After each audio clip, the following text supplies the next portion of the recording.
दोस्तों, पटना से एक बड़ी खबर आई है और बड़ी खबर यह है कि एनडीए के बिहार में मुख्य सहयोगियों में से एक लोजपा लोक जनशक्ति पार्टी रामविलास की आज प्रदेश कार्यकारिणी की एक बैठक हुई है और इस बैठक में जो प्रस्ताव पास किया गया है वो राजनीतिक विशेषज्ञों को चौंका रहा है। इस बैठक में यह प्रस्ताव पास किया गया है कि लोजपा यानी लोक जनशक्ति पार्टी आगामी बिहार विधानसभा चुनाव में अपनी पहचान बनाते हुए एनडीए के साथ चुनाव मैदान में उतरेगी और लोजपा के प्रमुख और केंद्रीय मंत्री स्वर्गीय रामविलास पासवान के बेटे चिराग पासवान को सक्रिय राजनीति में हिस्सेदारी करने के लिए प्रस्ताव पारित कर दिया गया है।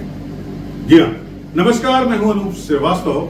दोस्तों, आज की खबर बिहार से है, बिहार की राजधानी पटना से है, जहां नवंबर में चुनाव प्रस्तावित है और ऑपरेशन सिंदूर के बाद एक बार फिर से बिहार में चुनावी सरगर्मी तेज हो गई है। आपको मालूम है कि कल यानी 15 मई को राहुल गांधी पटना में थे।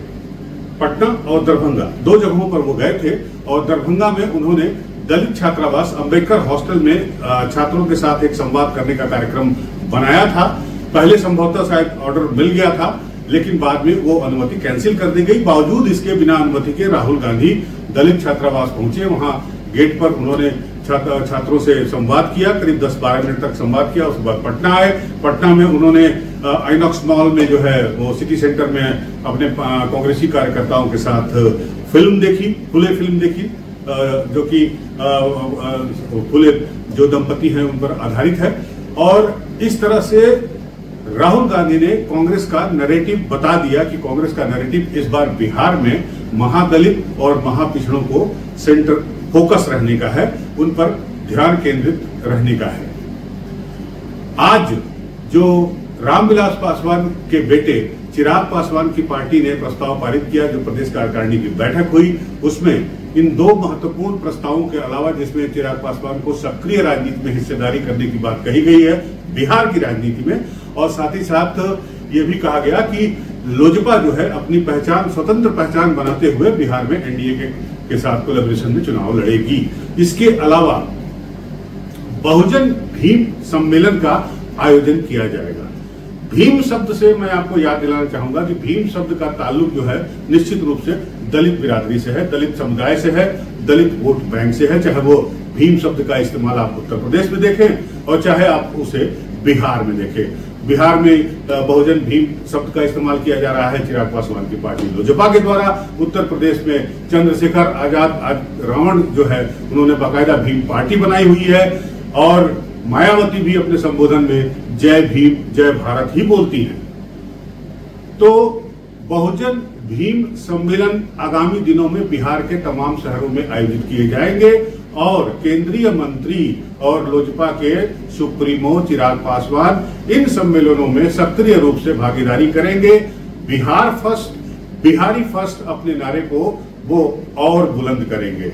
आज एक प्रोग्राम भी हुआ पटना में, एक टीवी चैनल का, नेशनल चैनल का प्रोग्राम था। इस प्रोग्राम में भी चिराग पासवान ने एक बड़ी अप्रत्याशित बात कही। जब एंकर उनसे सवाल पूछ रहा था तो एंकर ने उनसे पूछा कि मध्य प्रदेश के जो मंत्री विजय शाह है, उनका जो बयान सेना के प्रति आया, उस पर आप क्या सोचते हैं। तमाम पॉलिटिकल सवालों के अलावा ये सवाल उनसे पूछ लिया गया और बिना घबराए, बिना किसी हिचक के चिराग पासवान ने साफ साफ कहा कि अगर वो बंदा मेरी पार्टी में होता तो मैं उसको उम्र भर के लिए निकाल चुका होता अपनी पार्टी से। लेकिन गठबंधन के अपने मर्यादा है, अपने कायदे कानून है, इसलिए मैं किसी पे कुछ कह नहीं सकता। लेकिन निश्चित रूप से इस बात को दोहराया उन्होंने कि मेरी पार्टी का अगर वो मेंबर होता या सदस्य होता या संगठन में होता तो मैं उसको जीवन भर के लिए पार्टी से निष्कासित कर देता।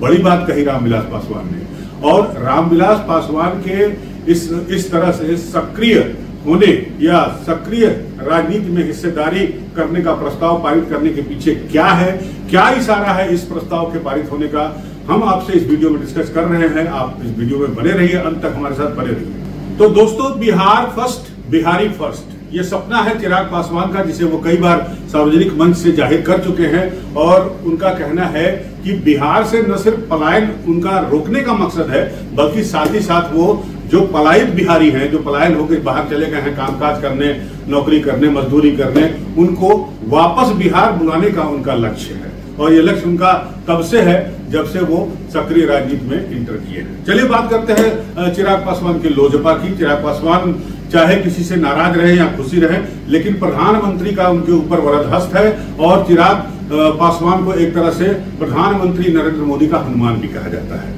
इस हनुमान जी ने 2020 में प्रधानमंत्री नरेंद्र मोदी का साथ छोड़ दिया था। आपको पता है कि 2020 में चिराग पासवान की पार्टी लोजपा ने बिहार चुनाव में अपने 137 इंडिपेंडेंट उम्मीदवार खड़े किए थे। जी हाँ, 137 उम्मीदवार खड़े किए थे।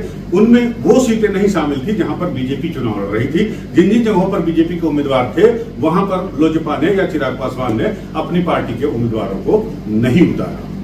और माना यह जा रहा था कि जो माना यह जा रहा है, अभी तक ये माना जाता है कि 2020 में जेडीयू यानी नीतीश कुमार के जनता दल यूनाइटेड को जो डेंट पहुंची, जो चोट पहुंची, जो 74-75 सीटों से सीधे 43 सीटों पर आ गए, उसकी एक बड़ी वजह चिराग पासवान को माना गया कि चिराग पासवान एक तरह से वोट कटवा या उनकी पार्टी के उम्मीदवार वोट कटवा के रूप में नीतीश कुमार के जेडीयू में डेंट लगा दी उन्होंने।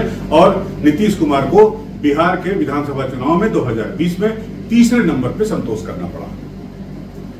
हालांकि बाद में वो फिर एक बार गठबंधन में शामिल हुए और उन्हें केंद्रीय मंत्री बनाया गया। और जो पिछला लोकसभा चुनाव हुआ 2024 का, उसमें जो है उनके 5 एमपी जीत कर आए हैं। जी हाँ, 5 एमपी जीत कर आए हैं। लिहाजा आज का जो ये प्रस्ताव पारित किया गया है उसमें एक संकेत ये भी है कि जब एनडीए में घटक दल और बीजेपी जब एक साथ बैठेंगे, बिहार चुनाव के लिए सीटों के बंटवारे की बात की जाएगी, उस वक्त एक बड़े चंक की डिमांड जो है लोजपा की तरफ से हो सकती है। क्योंकि आज का जो प्रस्ताव पारित हुआ है, इंडिपेंडेंट अपनी पहचान बनाए रखते हुए अपना वजूद बनाए रखते हुए बिहार के चुनाव में लोजपा उतरेगी।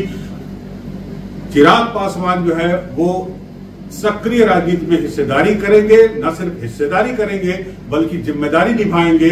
वो जिम्मेदारी कौन सी होगी, इस बारे में भी पूछा गया चिराग पासवान से कि भाई आपकी मंशा जो है, आपकी महत्वाकांक्षा जो है वो मुख्यमंत्री बनने की है, बिहार का सीएम कुर्सी पर आपकी नजर है, आप सीएम की कुर्सी पर बैठना चाहते हैं, बिहार में रहने का मतलब आप सीएम हाउस में रहना चाहते हैं।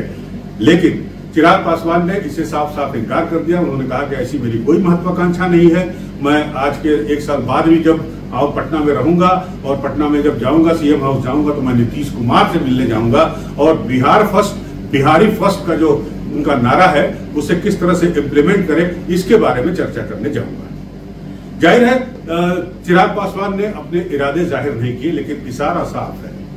जी हाँ, अगर बात करें बिहार के बड़े नेताओं की, कद्दावर नेताओं की, तो बिहार में एक युग हुआ करता था। रामविलास पासवान जो चिराग पासवान के पिता है, स्वर्गीय रामविलास पासवान, इसके अलावा लालू प्रसाद यादव और नीतीश कुमार और भी बहुत सारे नेता थे।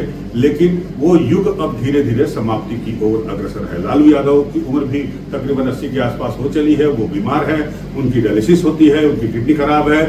नीतीश कुमार के स्वास्थ्य को लेकर भी अब कई तरह की बातें की जा रही है, जैसा कि आपने सोशल मीडिया पर देखा होगा। तमाम तरह की बातें कही जाती है। तेजस्वी यादव तो खुलकर आरोप लगाते हैं कि नीतीश को बीजेपी ने अपने बस में कर लिया है, नीतीश होश में नहीं है, नीतीश बेहोश है। तो जाहिर सी बात है कि बिहार को नए नेतृत्व की जरूरत है, यंग युवा नेतृत्व की आवश्यकता है। महागठबंधन में को युवा नेतृत्व मिल गया है तेजस्वी यादव के रूप में। जी हाँ, महागठबंधन जो कांग्रेस और आरजेडी राष्ट्रीय जनता दल का एक बड़ा चंक और वामपंथी दल उसमें शामिल है, उनमें एक युवा लीडर आ गया है और वो है तेजस्वी यादव का। हालांकि तेजस्वी यादव का नाम जो है वो बतौर मुख्यमंत्री चेहरा डिक्लेयर नहीं किया गया है, लेकिन कोऑर्डिनेशन कमेटी का उनको अध्यक्ष बनाया गया है और इस तरह से तेजस्वी का नाम सबसे ऊपर है। अगर महागठबंधन की पार्टी या महागठबंधन बिहार 2025 के चुनाव को जीतता है, लेकिन ये स्थिति एनडीए गठबंधन में नहीं है। जी हाँ, एनडीए में, ये जो एनडीए अलायंस है इसमें ये नहीं है। इसमें अभी तक बीजेपी भी मजबूरी में कहें या जरूरत में कहें नीतीश कुमार को ही मुख्यमंत्री चेहरे के तौर पर प्रोजेक्ट कर रही है, और साथ साथ ये भी कह रही है जो तमाम तरह की बातें उठाई जाती है, महाराष्ट्र का उदाहरण दिया जाता है, बावजूद उसके बिहार के सारे नेता और आला कमान के भी नेता जो है उनका कहना है कि नीतीश कुमार ही मुख्यमंत्री होंगे। लेकिन सवाल है कि कब तक। एनडीए की तरफ ऐसा नहीं है, जैसा कि मैंने आपको बताया, एनडीए की तरफ से अभी भी नीतीश कुमार को ही बतौर मुख्यमंत्री चेहरा प्रोजेक्ट किया जा रहा है, और ये भी कहा जा रहा है नीतीश कुमार की पार्टी जेडीयू तो खैर कही रही है, साथ ही साथ बीजेपी के नेताओं का भी कहना है, चाहे वो बिहार के नेता हो या फिर केंद्र के नेता हो, सबका ये कहना है कि एनडीए अगर चुनाव जीतती है, सत्ता में आती है, तो वो नीतीश कुमार को ही सीएम पद की शपथ दिलवाएगी, यानी अगले मुख्यमंत्री भी नीतीश कुमार ही होंगे। लेकिन सवाल उठता है कि कब तक। नीतीश कुमार की उम्र को देखते हुए, नीतीश कुमार की शारीरिक और मानसिक मजबूती को देखते हुए, उनके स्वास्थ्य को देखते हुए सवाल ये भी उठाया जा रहा है कि लालू एक तरह से सक्रिय राजनीति से रिटायरमेंट हो चुके हैं। अब निश्चित रूप से लालू का वो जलवा आपको इस बार बिहार के चुनाव प्रचार में देखने को नहीं मिलेगा। नीतीश कुमार एक्टिव रहेंगे, लेकिन सब लोग यही पूछ रहे हैं कि आखिर कब तक। क्या ऐसा तो नहीं कि बहुत लोग ये बात बीच में उठाए थे कि कहीं ऐसा तो नहीं कि महाराष्ट्र की कहानी जो है वो बिहार में दोहराई जाएगी। खैर, वो तो बात की बात है, जब चुनाव हो जाएंगे उसके परिणाम आएंगे तब पता चलेगा। लेकिन ये एक बड़ा यक्ष प्रश्न है कि एनडीए को भी एक युवा नेता की जरूरत है। बिहार में ऐसा कोई चेहरा बीजेपी के पास नहीं है, और ले देके अगर बिहारी फर्स्ट की बात करें तो चिराग पासवान ही तेजस्वी यादव के मुकाबले खड़े दिखाई देते हैं। जी हाँ, चिराग पासवान ही एक ऐसा चेहरा है जो तेजस्वी यादव की हर बात का जवाब, ईंट का जवाब पत्थर से कह सकते हैं कि वो दे सकते हैं। लेकिन सवाल यह भी है कि क्या बीजेपी चिराग पासवान को मुख्यमंत्री बनाने की हिम्मत करेगी, या यूं कहें हिमाकत करेगी, या यूं कहें कि प्रयोग करेगी। ये एक बड़ा सवाल है। और चिराग पासवान की पार्टी, चिराग पासवान ने आज जो पटना में डेवलपमेंट हुआ उससे उन्होंने इशारा दे दिया है।